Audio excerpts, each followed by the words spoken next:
Morning, ladies and gentlemen. I must thank Dr. Shashi Panikar for being so kind, and he's really not a substitute. Sometimes, you know, we've seen in cricket that the 12th man is better than the 11th. So I'm happy that he's had this kindness to be our chairperson. Now, what we really are discussing today, now how does this work, the remote? I just point it here or I point it there?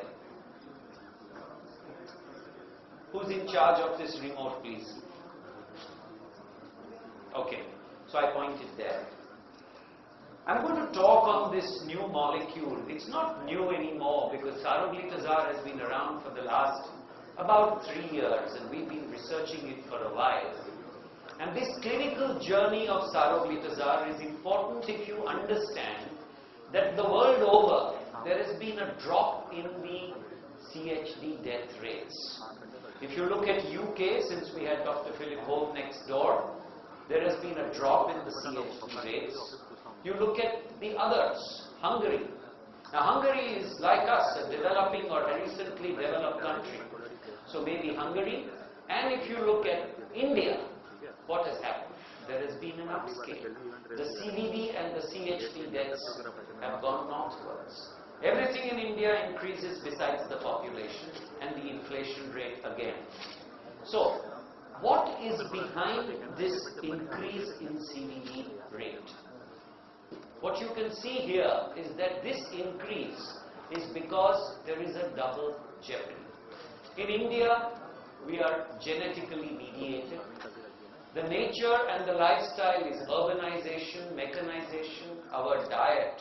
You only have to step into one of the breakfast rooms and you see that the food plate is full of everything fried. Physical activity, you can see the number of escalators that we have. Tobacco and clinical inertia. This was very valid until a year ago when the hand meant so many things. But this entire shift tells you that along with HDL, which will give you a good push, the sales are pulled by a lot of things, as we will see soon. Dyslipidemia is the single most important CVD risk factor for myocardial infarction, and you can see diabetes and lipids are extremely high in this inter-heart study. And the prevalence of dyslipidemia in the general adult population, if you see, low HDL, hypertriglyceridemia, high LDL, all that persists. And in India, almost 9 out of 10 diabetics have dyslipidemia. 85% in men and 97% in women. Women always beat us. Now, Indian dyslipidemia is different. Why is it different? Why do we call it atherogenic? Because we have small dense LDL, we have higher triglycerides, lower HDL, and the LP little a is also very high. We know that hypertriglyceridemia is clearly an independent risk factor, and that you can see that for every increase in triglyceride level of 89, the CVD risk increases by 32% in men and 76% in women. Of course, the Indian always feels. He dyes his hair and he thinks that everything under the skin also is as young. So should TG be the target to reduce CV risk? Yes, and we'll show you how. Because non-fasting triglycerides clearly, levels of more than 350 increase the hazard ratio and levels of 90 reduce the hazard ratio. The Lancet in August 2014 also showed a direct correlation between triglycerides and cardiovascular disease. So do we have miles to go before we can control these triglycerides? Yes, until 2, 3, 4 years ago. We had a long way to go. Why? Because as I said, our lifestyle, general factors, especially our diet, our physical activity, our genetic factors, our body mass composition, truncal obesity, and all this gave us very little chance to beat the metabolic syndrome which had hypertriglyceridemia. Hypertriglyceridemia has another problem. It is linked to insulin resistance, as my subsequent speakers will also tell you. And the relevance of triglycerides under 100 is very important, because when TGs go under 100, the LDL doesn't become small dense. And as TGs increase, the LDL becomes lethal. So we need to do something more than statins. And this is what dawned on the world, especially the Asian and Indian world, that by lowering TGs through a PPAR alpha agonist, one can reduce the macro and the microvascular complications of diabetes. How do we do that? Saroglitazar, a novel molecule, has beneficial effects on both lipids and glycemic parameters. Until last year, we never thought of what is India making, what is not. So we have now a Make in India, Made in India like slogan. Saroglitazar, concised and conceptualized in 2001. Finally, the study is closed and launched in 2013, called Lipaglip. Now, the Saroglitazar molecule is 1,000,000 times more potent in activating PPAR alpha, which also fenofibrate does. In addition, it demonstrates 1,000-fold higher selectivity for alpha over gamma. So it's a dual stimulation. 1,000 times more of alpha and a little of gamma. This is important, I'll tell you why. Because PPAR alpha agonists reduce CV events. Because people with type 2 diabetes have high TGs and low HDL. Optimal glycemic control leads to about a 24% risk reduction in microvascular diseases that the UKPBS has clearly shown. So probably the mission impossible, stimulating alpha and gamma, bringing down lipids and sugar, is met by Saroglitazar, because the current management of atherogenic dyslipidemia consists, if you look at lipid management, there is always a residual risk which remains behind when you use statins. And that residual risk of statins is something that we need to attack. Fibrates do not seem to do the job, because there are pros to it and the cons are gallstones, abnormal LFTs, and fibrates also have adverse effects on the CKD profiles. And in mixed dyslipidemia, always statin and fibrates do not work. Niacin came on the scene, but niacin dropped because of all the flushing that it produced. Omega-3 fatty acids, belching, eruptation, and even the CV outcomes were not adequate. So, we realized that along with control of hypertriglyceridemia, if you also did a little PPAR gamma stimulation, because PPAR gamma stimulation is desirable, though not as much as the glitazones, but just a touch. So it provided a multi-pronged pathology. And this multi-pronged pathology with Saroglitazar did, where it stimulated the PPAR alpha through the liver muscle and vessel wall, attacking the dyslipidemia, and PPAR gamma attacking the type 2 diabetes, which had a primary alpha and a primary gamma effect to improve lipid profile and insulin sensitivity respectively.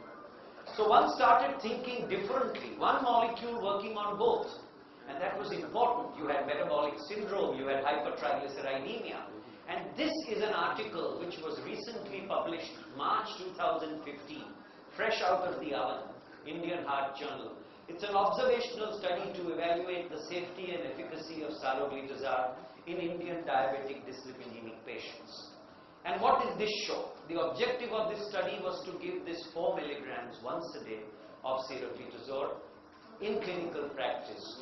And it was used in patients who had proven diabetes type 2 with hypertriglyceridemia, not controlled by statin. The inclusion criteria was standard, triglycerides more than 200 milligrams, and the exclusion criteria were also standard. This was carried out as an observational study from November 13 to July 14. Almost 3,000 patients were taken into the study, and the average age of the patients were 53 with a BMI of 27, and you could see that the average duration of diabetes was about 6 years. Most of these patients were on dual therapy, antidiabetic therapy. A lot of them also were on triple. Patients, as far as their lipid medication was concerned, were also 60% on statins, and the others were off on, but not really. What was the effect of Saroglitazar 4 milligrams on TGs and non-HDL? A very significant drop. 38% drop in triglycerides and a 23% drop in non-HDL cholesterol. The effect on other lipid parameters, as you can see, it was more or less neutral to beneficial, a little beneficial in HDL and also in LDL cholesterol.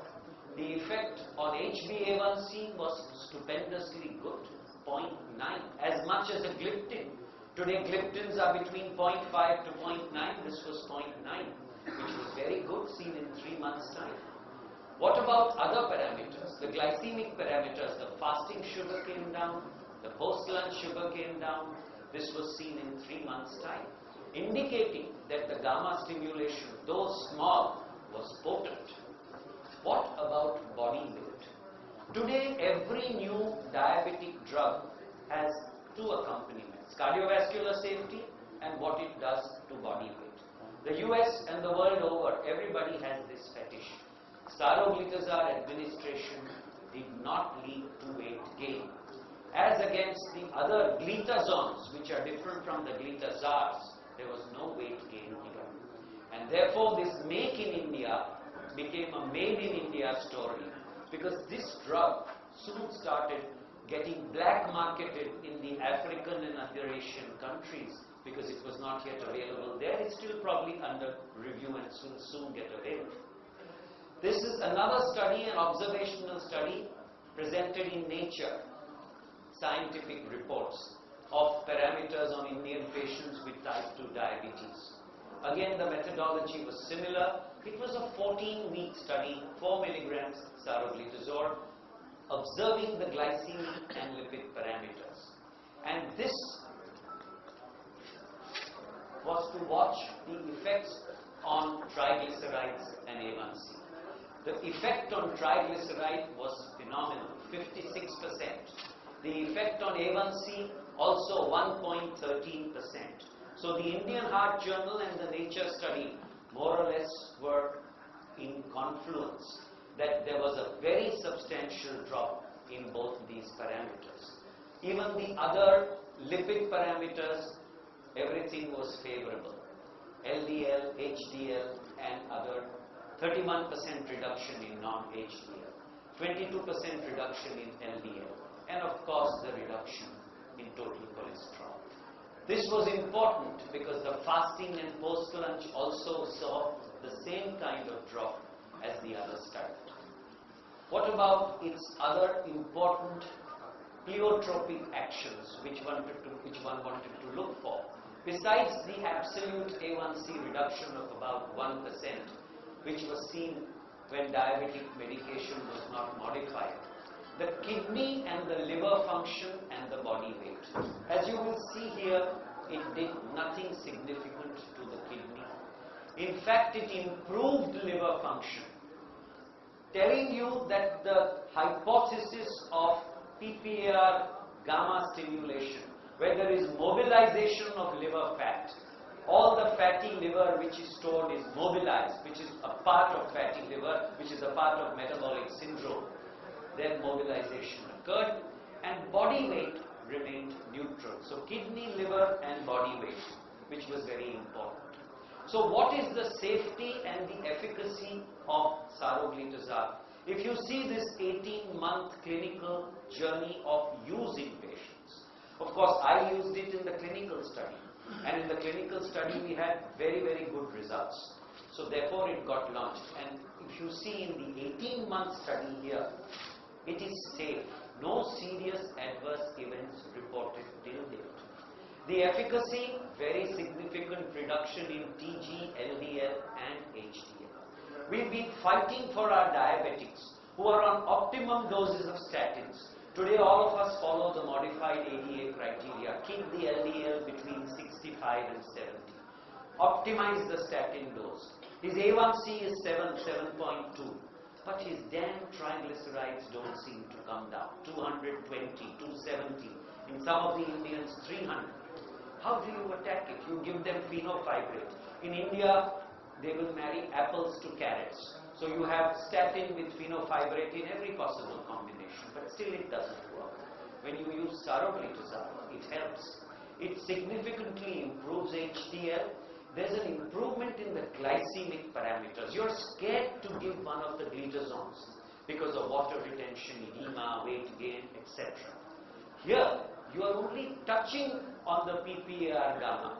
So lipaglyn or Saroglitazar helps even in improving the glycemic parameters, and higher the baseline TG and A1C, higher is the reduction, which is a sine qua non of all drugs. You begin higher, you get a sharper drop.